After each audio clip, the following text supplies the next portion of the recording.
Magandang hapon. So may budget meal tayo ditong package.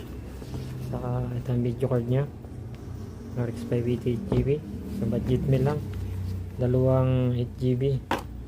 Okay, yan, saka isang 1TB na SSD M.2. Tapos ito yung power supply natin namin. Ginamitan na natin ng processor na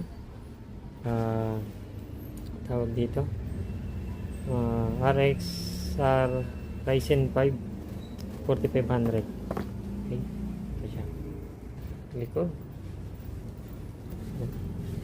So ayusin lang ito. Okay, ito yung lamang.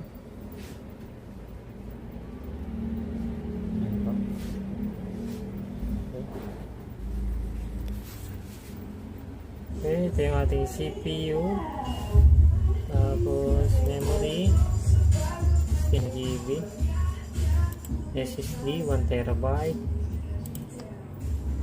yung ating flash drive pala yan. Siyempre yung video card yan.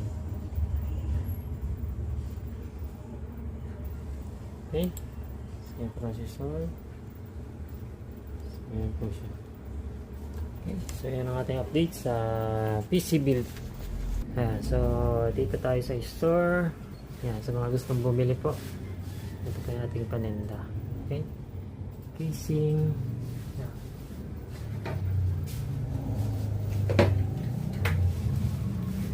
Medyo card tayo dito.